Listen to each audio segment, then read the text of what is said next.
भारत में मज़ीद बारिशें होने जा रही हैं और ये पानी पाकिस्तान में कैसे दाखिल होगा, इसका सारा एक मैप मौजूद है। मैं चीज़ें भी आपके साथ शेयर करता हूँ क्योंकि मकबूजा कश्मीर में, जम्मू के इलाके में, नीचे इंडियन पंजाब में यहाँ बारिशों की, बड़ी शदीद बारिशों की पेशन गोई है। और फोरकास्ट के मुताबिक अगर आप चेक करें तो पूरे इंडिया में बारिशें हो रही हैं और ये पानी उनके दरियाओं के ज़रिए से किस तरह पाकिस्तान में दाखिल होगा, ये हम बात करते हैं। एक जो कानूनी मामला चल रहा था, अलीमा खान के दूसरे बेटे को अदालत में पेश किया गया। वैसे क्या नाइंसाफ़ी है पाकिस्तान में, ये था ही नहीं इधर, ये सैकड़ों मील दूर, बहुत दूर पहाड़ों पे वहाँ चित्राल में था और इसकी उस दिन की तस्वीरें मौजूद हैं। बहुत सारे और लोगों ने गवाहियाँ भी दी हैं लेकिन इसके बावजूद किसी ने बात ही नहीं सुनी। यानी अलीमा खान के बेटे के हक में आज उनकी पेशी थी, वहाँ पे अदालत में लाया गया, बड़ी कड़ी निगरानी के अंदर अदालत में लाया गया। शारेज को, जो अलीमा खानम का बड़ा बेटा है, दूसरे बेटे को पहले जुडिशल कर दिया गया था। वैसे ये केस डिस्चार्ज होने का था, कोई जज जो थोड़ा सा भी कानून को समझता है उसको डिस्चार्ज करना चाहिए था, लेकिन यहाँ एजेंसियों का और इदारों का बहुत प्रेशर होता है। जज बेचारे फैसला देते हुए डरते हैं कि अगर हमने फैसला दे दिया तो हम बैड बुक्स में आ जाएंगे, तो हमें जो है उसके बाद निशाना बनाया जाएगा, हमारी ट्रांसफर पोस्टिंग बहुत दूर दूर कर देंगे और दीगर मसाइल भी होते हैं। लिहाजा वो बेचारे अब जज भी डरना शुरू हो गए, उन्हें इंतकामी कार्रवाइयों का निशाना बनाया जाता है अगर वो इंसाफ फराहम करते हैं। तो ये हुआ है, माजी में कई दफा हुआ है।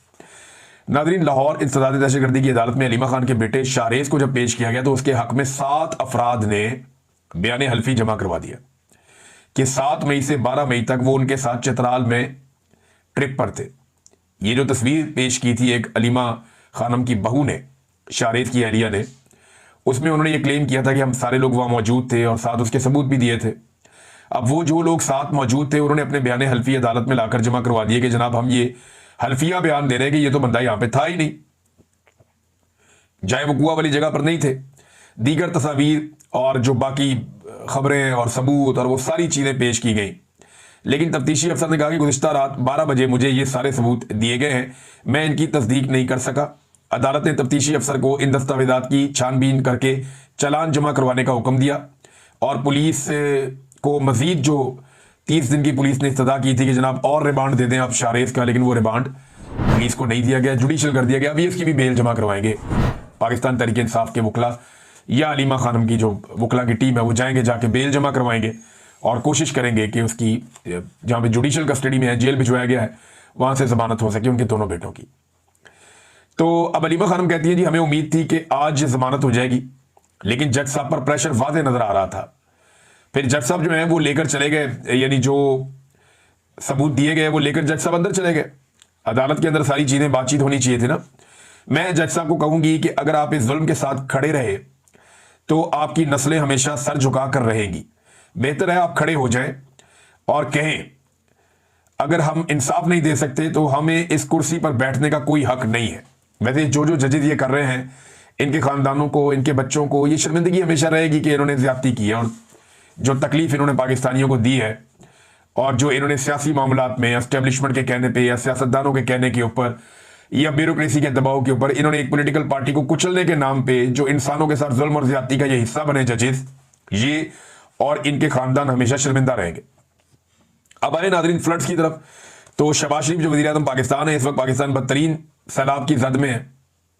इंडिया से खौफनाक पानी आ रहा है पाकिस्तान में और वो एक के बाद एक देहात और शहरों को डुबोता चला जा रहा है। कसूर और मुल्तान, ये 2 शहर बहुत खतरे में है। मैंने आपको पिछले वीलॉग में भी बताया था, बंद तोड़ तोड़ के कोशिश की जा रही है कि चले फसलें डूब जाएं लेकिन लोगों के घर बच जाएं। घर भी लोगों के नहीं बच रहे। जिस तरह लाहौर में और दीगर शहरों में लोगों के घरों में पानी दाखिल हुआ, सियालकोट की सूरत हाल देखें, कोट मोमिन की देखें, ये आप जो सूरत हाल है उसकी वजीराबाद की वो आपके सामने है। जो सियालकोट में शेखुपुरा में घरों में पानी दाखिल हो गया, लाहौर में जिन्ना अस्पताल के अंदर पानी दाखिल हो गया, ये बारिश होने की वजह से। दीगर कई और इलाके हैं जहाँ पे अस्पतालों के अंदर से विजुअल्स आ रहे हैं कि वहाँ पे मरीज बेचारे अस्पतालों में पड़े हुए हैं और नीचे ज़मीन पे पानी जमा है। लोग अपनी मदद आपके तहत कोशिश कर रहे हैं। तो ऐसे मुल्क में जहाँ बहुत खौफनाक आफत आई हुई है, वहाँ का वज़ीर आज़म चीन के दौरे पर निकल गया। भाई वज़ीर खारजा को भेजते, किसी भी मुल्क में ऐसी आफत आएगी तो दौरा कैंसिल करेगा वज़ीर आज़म वहाँ का। वो कहेगा नहीं मैं भी नहीं जाता, मैं ये रिलीफ एक्टिविटीज़ हो रही हैं, मैं यहाँ निगरानी करूँगा, मैं बैठूंगा, मेरे लोग मारे जा रहे हैं। एक खौफनाक सैलाब आया हुआ है जिसको 88 के बाद अब तक का बड़ा सैलाब कहा जा रहा है और उससे निपटने के लिए नाअहल हुक्मरान बैठे। देखिए शहबाज शरीफ को अपनी औकात पता है, उन्हें आइडिया है कि उन्होंने करना कुछ नहीं है ना उनसे होना है कुछ। यही बात मरियम नवाज के लिए है कि जिस वक्त पाकिस्तानी डूब रहे थे तो मरियम नवाज जो है वो जापान का टूर लगा रही थी, family and friend tour with TikTokers, cameraman, makeup artist, सब नौकरानियां सारे के सारे पहुंचे हुए थे।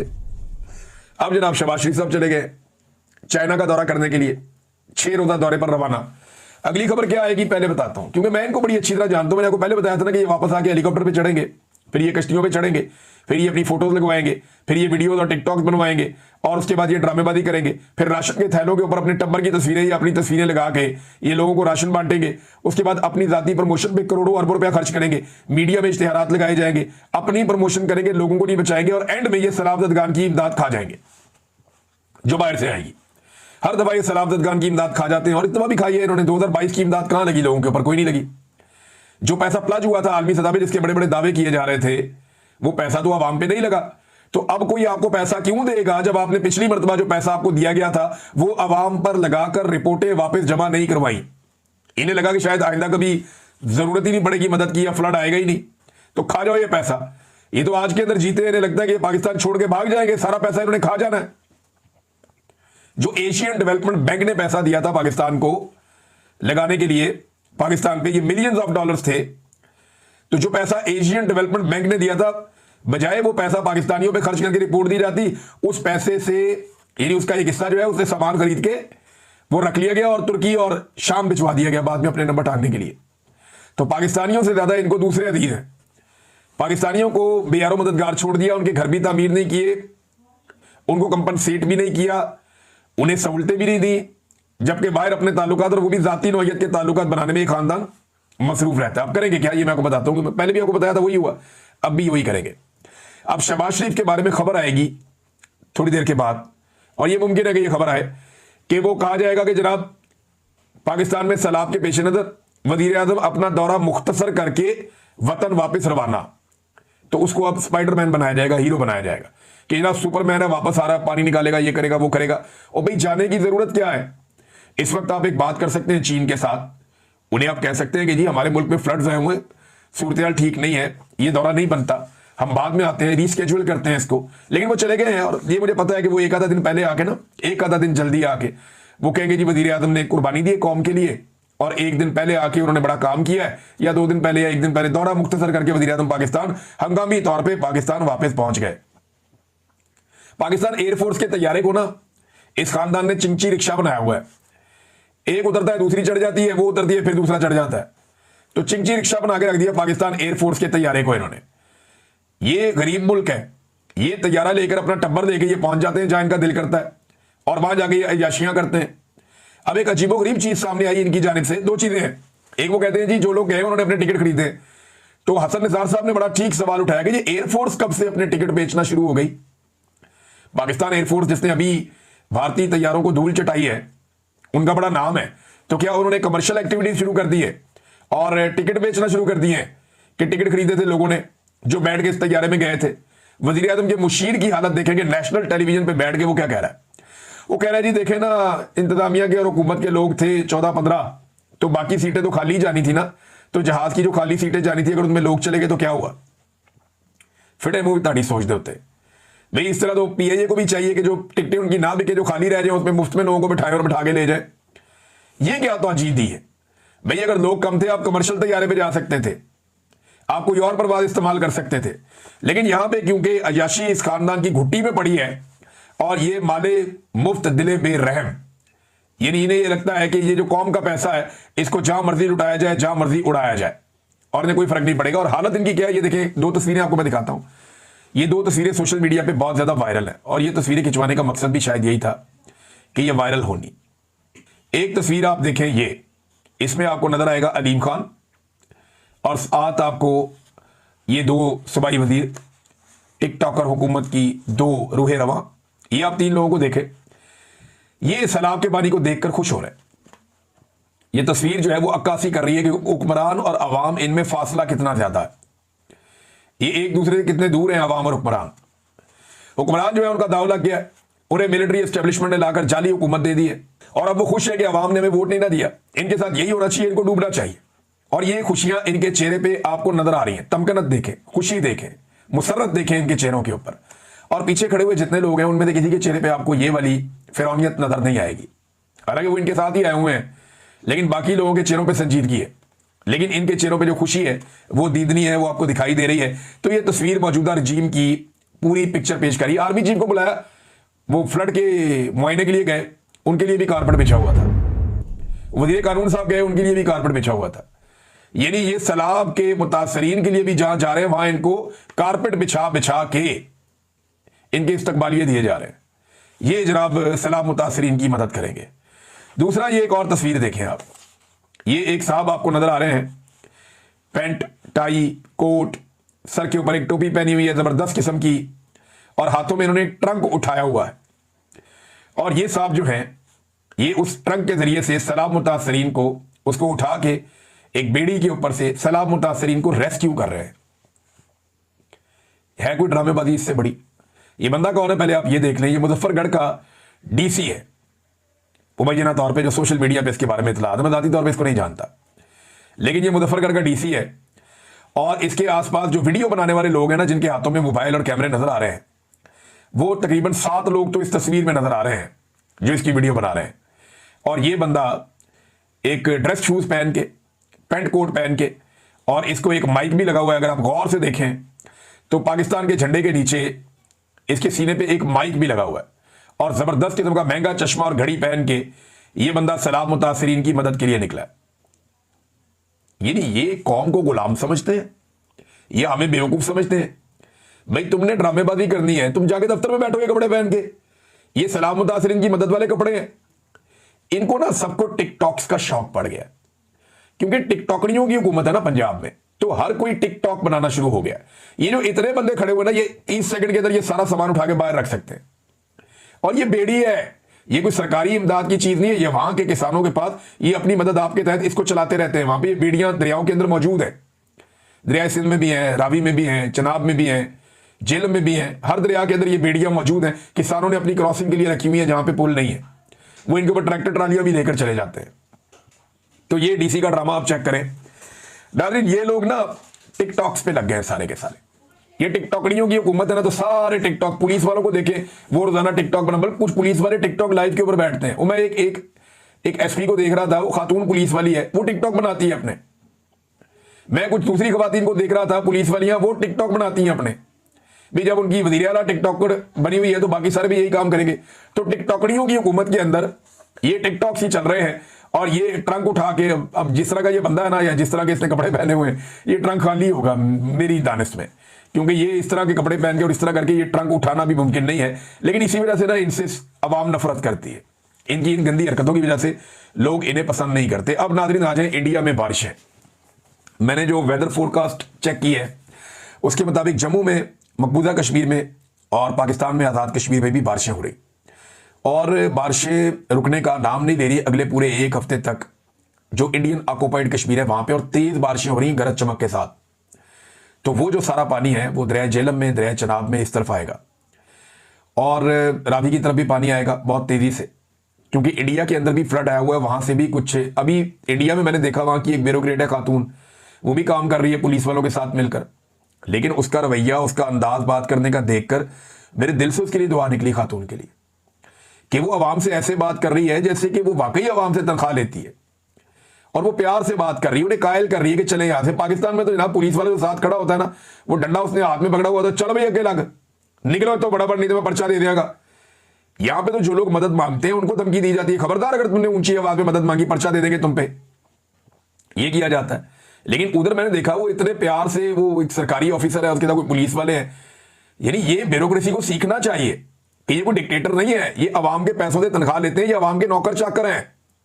तो अवाम की नौकरी ऐसे नहीं की जाती है पैंट कोट लगा के, टाई लगा के। आपने अगर सलामत खान की मदद करनी है तो वो वाले कपड़े में आओ जिसमें मदद की जाती है, रेस्क्यू के कपड़े पहन के आओ।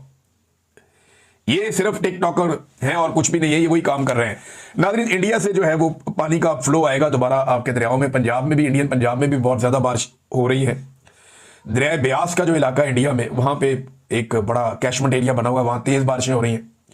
ये पानी आएगा तो कसूर और मुल्तान ज़्यादा खतरे में है, जबकि बाकी बहुत सारे दही इलाकों में बंद तोड़ तोड़ के पानी छोड़ा जा रहा है। दरिया सिंध के अंदर जो सैलाबी सूरत हाल है वो बुध वाले दिन से बताया जा रहा है कि पैदा हो जाएगी। यानी जो एक बड़ा सैलाबी रेला है वो जब दरिया सिंध से गुजरेगा तो वो बुध वाला दिन होगा और तब वहां पे सैलाबी सूरत हाल बनेगी। और 2022 का अभी तक जख्म लोगों का हरा था, लोग अपनी कमर सीधी नहीं कर पाए थे कि ये एक और बड़ा सैलाब सिंध की जानिब जा रहा है। इससे लगभग 2 मिलियन लोग मुतासिर होंगे दरिया सिंध के साथ रहने वाले सिंध के इलाकों में, और जो पंजाब के कच्चे के इलाके हैं वो भी बहुत बुरी तरह मुतासिर होने जा रहे हैं। ये नाज़रीन इस वक्त पानी की सूरत हाल है जो अभी नहीं रुक रही और आने वाले चंद दिनों तक ये सूरत हाल बरकरार रहेगी। जो वेदर फोरकास्ट है वो तो ये कह रही है लाहौर में भी बारिशें हो रही हैं, झेलम में हो रही हैं, यानी पंजाब के डिफरेंट शहरों में अलग से बारिशें हो रही हैं। उन बारिशों का पानी भी खड़ा हो रहा है जो नहीं निकाला जा पा रहा। ये क्या करेंगे फिर बताता हूं आपको। सैलाब का एक फिनोमेना जब आता है ना तो सैलाब का पानी उतर जाता है वक्त के साथ साथ, यानी ये समंदर में जाके गिरना है ना अल्टीमेटली। ये पानी जब गुजर जाएगा, हमने डैम्स तो बनाए नहीं जो हम सेव कर देंगे, तो ये पानी गुजर जाएगा और गुजर के समंदर में चला जाएगा। फिर होगा ये कि चंद जगहों का इंतखाब किया जाएगा, वहां पे मेकअप किया जाएगा सड़कों को टिकटॉक करके कुछ जगहों पे टिप टॉप, और फिर ये टिकटॉक बनाने के लिए पहुंच जाएंगे और ये 4-5 जगहों पे वीडियोस और तस्वीर जारी करके बताएंगे कि मरियम नवाज ने कमाल कर दिया थे, चंडे गाड़ते तो ये तो वो। लेकिन गरीब आदमी अपनी जिंदगी जीरो से शुरू करेगा। किसान जो बर्बाद हो गया था, इन्होंने गंदम में किसान को बहुत मारा। दुनिया का कोई कारोबार नहीं है जिसमें 2 महीने में पैसा डबल हो जाए। इतना तो डबल शाह भी नहीं करता था, ये डबल शाह हुकूमत है। इन्होंने जो किया किसान के साथ, उनसे गंदम खरीदी 1800 2000 फी मन, और आज उसकी कीमत पहुंचा दी है 3500 रुपए तक, और ये और ऊपर जाएगी क्योंकि गंदम के जखीरे भी तबाह हो रहे हैं, किसान के घर से दाने निकल गए हैं। अगली मरतबा गंदम लगाने के उसके बाद पैसे नहीं है, और गंदम लगाने की तैयारी वो कैसे करेगा? सैलाब खड़ा हुआ है बहुत सारी जगहों पे। 2022 में जो सूरत हाल बनी थी, ये सूरत हाल उसी तरफ जा रही है। लेकिन आपके वजीर आजम को सैर करने का शौक है, वो निकल गए। औकाड़ा सैयद वाला वहां पे बहुत नुकसान हुआ है, इंफ्रास्ट्रक्चर का बहुत बड़ा नुकसान हो रहा है पाकिस्तान में, और इस नुकसान से बचने के लिए पूरी रियासती इंतजामिया को और मशीनरी को काम करना पड़ेगा। और मैं एक चीज आपको और क्लियर कर दूं कि अगर हुकूमत इमरान खान की भी होती या कोई बहुत ही शानदार एडमिनिस्ट्रेटर कोई और होता, उसकी भी हुकूमत होती, हालांकि इमरान खान ने कोरोना से लड़ाई लड़ी थी, वो इससे बहुत बड़ी मुसीबत थी, लेकिन वो भी इसको काबू नहीं कर सकते थे। कुदरती आफत बहुत बड़ी है, पाकिस्तानियों को अपना रोल प्ले करना पड़ेगा। ये सारी चीजें आपने अगर मौजूदा हुकूमत में छोड़ दी, या आपको लगा कि शहबाज शरीफ और मरियम नवाज और मौजूदा मिलिट्री एस्टेब्लिशमेंट ये मामला संभाल लेगी, तो याद रखिएगा वो नहीं संभाल पाएंगे, उनसे ये नहीं होगा। पूरे पाकिस्तान को खड़ा होना पड़ेगा, सबको निकलना पड़ेगा, अपने अपने लोगों की मदद करनी पड़ेगी। माली मदद करें अपने लोगों की, राशन पहुंचाएं लोगों को, कपड़े पहुंचाएं लोगों को, सामान पहुंचाएं लोगों को। अभी यहां पे वबाई अमराद आ जाएंगे, मच्छरों का बड़ा सीरियस मसला हो जाएगा। मच्छरदानियां जितनी बड़ी, जो लोग अब मच्छरदानियां बनाते हैं या मैन्युफैक्चरर्स हैं, उनसे दरखास्त है कि बड़े पैमाने पे इसकी प्रोडक्शन करें, क्योंकि आने वाले दिनों में इनकी बहुत जरूरत पड़ने वाली है। स्पेशली ये सितंबर के महीने में पूरे में, और फिर अक्टूबर के 15-20 दिनों में कम से कम ये बहुत जरूरत पड़ेगी बहुत सारे इलाकों में मच्छरदानियों की। तो पाकिस्तानी जो है वो कमर कस लें, हमें अपने जाती माल में से एक हिस्सा निकालना पड़ेगा अपने पाकिस्तानी बहन भाइयों की मदद के लिए, बच्चों की मदद के लिए, और ये हम सबकी जिम्मेदारी है। ये हम किसी पे एहसान नहीं कर रहे, ये अल्लाह रब्बुल इज्जत की आजमाइश है, और हम सबने साबित करना है कि हम साबिर लोग हैं और हम अल्लाह ताला की रज़ा में राजी रहते हैं और हम एक दूसरे की मदद करते हैं। यानी हम इसको कुदरती आफत तो कहते हैं, लेकिन अंग्रेज इसको कहते हैं जी ये मिसमैनेजमेंट है। यानी अगर इसी पानी को अच्छे तरीके से मैनेज किया जाता तो पाकिस्तानी इस तरह तकलीफ में ना आते, लेकिन अब आ गए हैं तो सबको मिलकर इसके लिए काम करना चाहिए। लोग नाज़रीन अपनी मदद आपके तहत चारपाइयों के नीचे ड्रम बांध के, ट्यूबें बांध के एक दूसरे को रेस्क्यू कर रहे हैं, निकाल रहे हैं। पुरानी पुरानी कश्तियां, तख्ते हैं, उनके ऊपर लोगों को बाहर निकाल रहे हैं, क्योंकि हुकूमती इमदाद पहुंच नहीं रही। हुकूमती इमदाद मैक्सिमम को 5%, 6% इलाकों तक पहुंचती है, वैसे भी इतना ही होता है। तो बहुत थोड़े एरियाज में हुकूमती इमदाद पहुंच सकती है, वहां तक वो पहुंच रही है, लेकिन उसके विजुअल्स बना के ऐसा शो किया जा रहा है जैसे पूरी दुनिया में कि जनाब हुकूमत से ज्यादा काम ही कोई नहीं कर रहा। हालांकि जो सोशल मीडिया मनाजर दिखा रहा है वो बड़े खौफनाक हैं। लोग अब वीडियोस बना के सोशल मीडिया पर डाल देते हैं, वो बता रहे हैं कि हुकूमत कुछ नहीं कर रही। लोग रो रहे हैं कि हमारे बच्चे, हमारे बड़े वहां पड़े हुए हैं, उन्हें निकालने के लिए कश्ती दे दो, तो कश्ती भी उनको नहीं दी जाती। फिर लोग लोकल जुगाड़ करते हैं, कोई ट्यूबों के अंदर बैठा बैठा के अपने प्यारों को ला रहा है, कोई ड्रमों के ऊपर बैठा बैठा के अपने प्यारों को ला रहा है। तो लोग अपनी जान से खेल रहे हैं और इन मुश्किलात का सामना कर रहे हैं। अल्लाह ताला उनके लिए आसानियां पैदा करे। नाज़रीन, एक चीज मैं जाते जाते हुक्मरानों को कहना चाहता हूं कि जबरी तौर पे जो गुमशुदगी है वो बहुत बड़ा जुर्म है और बहुत बड़ा जुल्म है। ये जुल्म आप बंद करें, कुदरत भी आपसे नाराज है।